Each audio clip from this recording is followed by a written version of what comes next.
नहीं please Satpal Singh Satti ji, I have to finish the debate at 4 o'clock.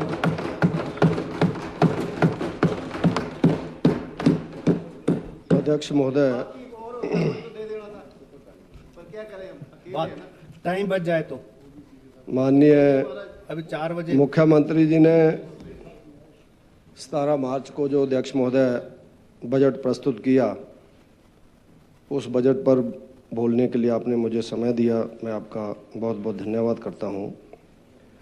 अध्यक्ष महोदय, जब माननीय मुख्यमंत्री जी बजट पेश कर रहे थे तो उस समय उन्होंने जो मूल बातें थी उनके ऊपर काफ़ी पन्ने बदलने के बाद उन बातों के ऊपर वो आए। शुरुआती बातें उनकी हमारे प्रदेश में जो पूर्व में भारतीय जनता पार्टी की सरकार जयराम ठाकुर जी के नेतृत्व में चली, उस सरकार को कोसने के लिए उन्होंने काफ़ी समय उसके ऊपर जाया किया, जो शायद ज़रूरत नहीं थी। उसी के नाते उन्होंने काफ़ी पन्ने भी उसके ऊपर लिखे, इसके अंदर जो मैंने बजट के अंदर पढ़ा।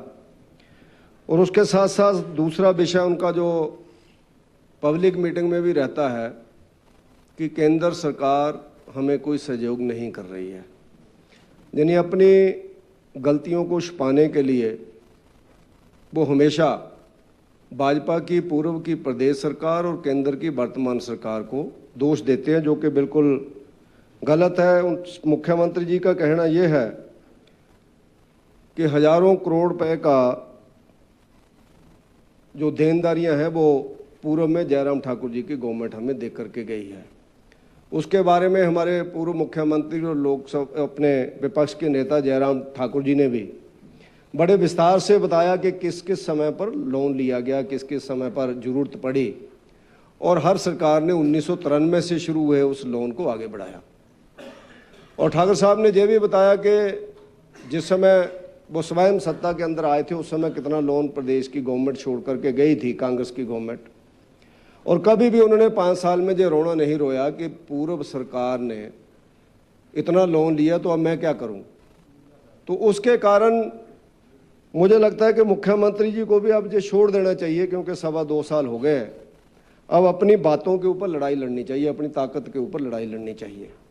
और अगर हम लोग देखें तो हिमाचल प्रदेश को केंद्र सरकार से जब जब भी बीजेपी की गवर्नमेंट बहुत कम समय बनी, केंद्र के अंदर 6 साल स्वर्गीय अटल बिहारी वाजपेयी जी केंद्र के अंदर रहे, उस समय अध्यक्ष महोदय अगर हम लोग देखेंगे तो हिमाचल को इंडस्ट्रियल पैकेज जो दिया था 2013 तक, वो माननीय अटल बिहारी वाजपेयी जी ने दिया, जिसके कारण आज हिमाचल प्रदेश के अंदर वो चाहे काला अम्ब से लेकर के नूरपुर तक जो हमारा बॉर्डर एरिया आता है, उन्ना भी आता है, महतपुर आता है, टालीवाड़ा आता है, गगरेट आता है, बद्दी बरोटीवाड़ा, नालागढ़ वगैरह आते हैं, पोटा साहब आता है।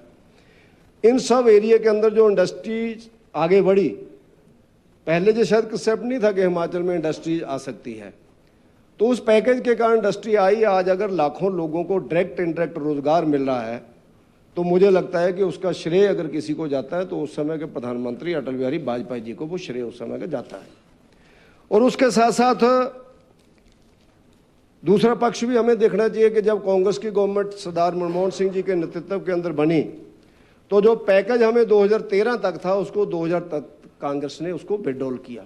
3 साल का हमारा समय उन्होंने उस समय लिया। मैं उसमें विस्तार में नहीं जाना चाहता, ये चीज़ें भी हम सब लोगों को ध्यान में रखनी चाहिए। और उसके साथ साथ जब मोदी जी की गवर्नमेंट बनी तो मोदी जी ने हिमाचल प्रदेश के अंदर कुछ चीज़ें ऐसी हैं जो शायद देश के अंदर भी नहीं है। Bulk drug park, medical device park, special state का दर्जा, और उसके साथ साथ लगभग 45,000 करोड़ रुपए के 4 लेन रोड्स अगर हिमाचल प्रदेश के अंदर बन रहे हैं तो उसका श्रेय नरेंद्र मोदी जी की गवर्नमेंट को जाता है, भारतीय जनता पार्टी की सरकार को जाता है। इसको हम लोगों को कभी नहीं भूलना चाहिए। ये बड़े प्रोजेक्ट्स हैं, इसका सबको लाभ होगा और इन प्रोजेक्ट्स के कारण हमारे क्षेत्र के लोगों को रोजगार मिलेगा। हिमाचल का नाम अंतर्राष्ट्रीय स्तर के ऊपर बल्क ड्रग पार्क के कारण आएगा, क्योंकि देश के अंदर सिर्फ 3 बन रहे हैं, आंध्रा, गुजरात और हिमाचल प्रदेश। जयराम ठाकुर जी की गवर्नमेंट के समय पर इसके ऊपर मेहनत हुई, जमीन दी गई, बिड दी गई, बिड के ऊपर हम लोग अच्छे साबित हुए, जिसके कारण ये बल्क ड्रग पार्क हमें आया। और इसी तरह से प्रधानमंत्री ग्रामीण सड़क योजना, अगर अटल जी उस समय जो शुरू नहीं करते तो आज हिमाचल के दूर दराज के क्षेत्र, जो हम आज बात कर रहे हैं कि 250 पॉपुलेशन वाले गांव भी जुड़ने चाहिए, विक्रमादित्य जी ने शायद 250 से भी नीचे डिमांड किया, 100, क्योंकि 100 वाले हमारे गांव है, बड़ी दूर तक 4-4 किलोमीटर लोग, बच्चे बच्चियां बेचारे स्कूलों को पैदल जाते हैं, बुजुर्ग जाते हैं, ठीक डिमांड है उनकी। अब हम लोग 100 वाले को भी गिनना शुरू हुए, लेकिन जब तक अटल बिहारी वाजपेयी जी इस देश के प्रधानमंत्री नहीं थे, ये योजना नहीं थे, हमारे हजार पॉपुलेशन वाले गांव भी सड़कों से नहीं जुड़े हुए थे। पूरे देश के अंदर ये स्थिति थी। तो इसलिए जब जब भी हम लोग आए तो हम लोगों ने गांव और गरीब की चिंता की, शहरी और शरीफ की चिंता की। हम लोगों ने हमेशा भले लोगों को आगे बढ़ाने की कोशिश की। उसके नाते जो श्रीमान सुखविंदर सिंह सुक्खू जी ने बजट पेश किया अध्यक्ष महोदय, उसके ऊपर मेरे विपक्ष की ओर से, हमारे जो विपक्ष के साथी हैं, बड़े विस्तार से ठाकुर जयराम जी से शुरू करके, और अभी जब अंत में हमारे विनोद जी बोलेंगे, मेरे बाद सुखराम जी हैं और विनोद जी हैं, तो बड़े विस्तार से सब लोगों ने स्टडी किया और उसके ऊपर चर्चा की।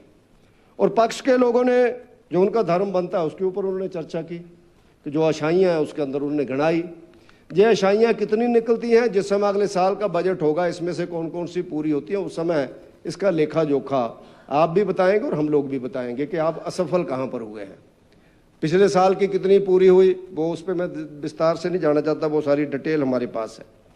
लेकिन अध्यक्ष महोदय, मेरा ये मानना है कि जो 56,945.34 करोड़ का बजट पेश किया गया, इस बजट के अंदर बहुत सी चीज़ें ऐसी हैं, बातें ऐसी हैं जो बिल्कुल भी, जिसको हम लोग कह सकते हैं, तर्क संगत नहीं लगती हैं। उसके बारे में बहुत कुछ मेरे साथियों ने बोल दिया है, लेकिन मेरा अध्यक्ष महोदय ऐसा मानना है कि कुछ विभाग ऐसे हैं जिनकी तरफ बहुत ध्यान देने की जरूरत है। पहला विभाग अभी हमारे बाली साहब ने कहा हेल्थ के बारे में। हेल्थ के मामले में हिमाचल प्रदेश की आज क्या स्थिति है, और हेल्थ के मामले में हमारी अल्ट्रासाउंड, MRIs, ये मशीनें तो आ रही हैं, इसमें कोई दो राय नहीं है। केंद्र से इन चीज़ों के लिए पैसा आता है और हमारे पास भी सोर्सेज होते हैं। कई बार हम लोग अपने, क्योंकि 28-30 लाख की अल्ट्रासाउंड की मशीन आ जाती है, बढ़िया, जो आजकल MRI की 1 करोड़ की आ जाती है। इतना पैसा तो गवर्नमेंट के पास रहता ही है।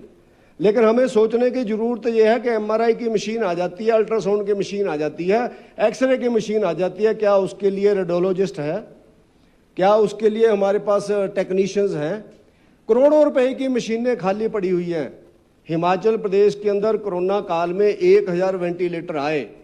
पिछले सेशन में मैंने वेंटिलेटर के बारे में जानकारी मांगी तो 80% वेंटिलेटर डेड पड़े हुए हैं। 80 उस समय के नहीं, ऐसा नहीं है, उसमें ऐसा नहीं है।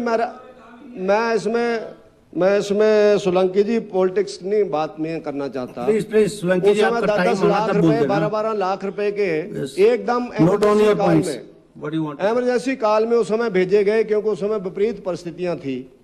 गैस, हमारे पास ऑक्सीजन गैस नहीं थी, उसके लिए ऑक्सीजन प्लांट्स भी लगे हमारे अलग अलग। आप जानते हैं वो युद्ध काल था, किस तरह का काल था, आप सब लोग जानते हैं। तो आए, उसके बाद अब शांति काल चल रहा है, तो उन वेंटिलेटर का क्या करना है, और मुझे लगता है किसी को ध्यान में नहीं है। धूड़ फांक रहे हैं 10-10 लाख रुपए के एक वेंटिलेटर। और जब वेंटिलेटर नहीं मिलता तो आदमी की जान चल जाती है, और जिस परिवार के आदमी की जान चल जाती है, आप लोग कल्पना कर सकते हैं उसके साथ क्या बीतती है। वो हम आप सब लोग सामाजिक प्राणी, हम सब लोग देखते हैं जब घरों के अंदर, गांवों के अंदर ऐसी दिक्कत आती है। तो उसके कारण उसके ऊपर हम लोगों को क्या करना है, मुझे लगता है उसकी योजना बनानी चाहिए। ITI के अंदर टेक्नीशियन के कोर्स चलाने चाहिए, जिनके पास टेक्निकल एजुकेशन मिनिस्टर हमारे धर्माणी साहब हैं। अब पुराने जो कारपेंटर, मैं उसका भी विरोध नहीं करता, कारपेंटर वो भी एक हमारे घर को सजाने, ये सब कारपेंटर ने किया हुआ जो जहाँ लगा। लेकिन नए कोर्सेज क्या हो सकते हैं, उसके ऊपर हमें काम करना चाहिए। और उसके साथ साथ जो हमारे डॉक्टर चले जाते हैं, देखो हमारी स्थिति क्या है, सबकी है, मैं उसमें ये नहीं बोलना चाहता। हमने उसमें सुधार किया, आपने कम किया होगा अपनी नेचर के हिसाब से, हमने सुधार अपनी नेचर के हिसाब से किया।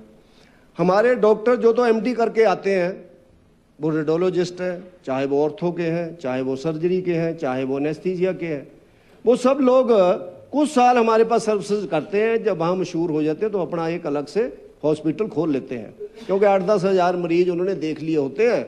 जिन्होंने उनके हाथों जाना होता वो भी चले जाते हैं, यहाँ ट्रेंड होने के लिए आते हैं हमारे अस्पतालों में, और उसके बाद फिर अपना अस्पताल खोलते हैं और हम लोग देखते रहते हैं।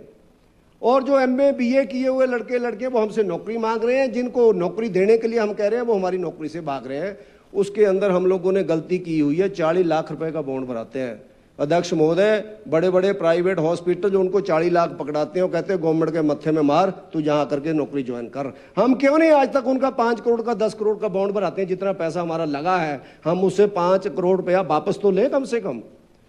उसके घर का IGMC है जहां से MD करके चला गया, उसके घर का टंडा करके चला गया, उसके घर का हॉस्पिटल है। 5 लाख रुपए में 10 लाख रुपए में MBBS करके अपनी मस्ती मारते हैं, चंडीगढ़ में जाकर के चले जाते हैं। और जो अच्छे डॉक्टर हैं बेचारे ज्यादा पैकेज को भी इनकार करते हैं, वो सरकारी क्षेत्र में ज्वाइन करते हैं। ऐसे डॉक्टर भी हैं जिनको ऑफर है लेकिन नहीं जाते हैं। PGI में भी ऐसे डॉक्टर हैं जिनको चंडीगढ़ के अंदर ही फोर्टिस, मैक्स, IBY ये 10-10 लाख की ऑफर करते हैं, लेकिन 3-3 लाख में PGI में सेवाएं दे रहे हैं। वो उनकी व्यक्तिगत भावना है। अगर किसी की व्यक्तिगत भावना गलत है तो प्रशासन इसीलिए होते हैं, सरकारें इसीलिए होती हैं कि उसकी नीतियां क्या है। क्यों नहीं हम लोग उनसे बॉन्ड भराते हैं, क्यों नहीं हम उनसे पैसा लेते हैं? जिसके कारण हम आप लोगों को सुनना पड़ता है कि मशीन खड़ी है लेकिन डॉक्टर नहीं है, फ्रंट पेज पे न्यूज लगती है। उसमें सुधार करने की जरूरत है। इसी तरह से दवाइयों का मैं मामला देखूं अध्यक्ष महोदय, 1-1, 2-2 दुकानें हॉस्पिटल के अंदर, कब जाए वहां पर लोगों का? वहीं से दवाई लेनी पड़ेगी और महीने का 10-10 लाख रुपए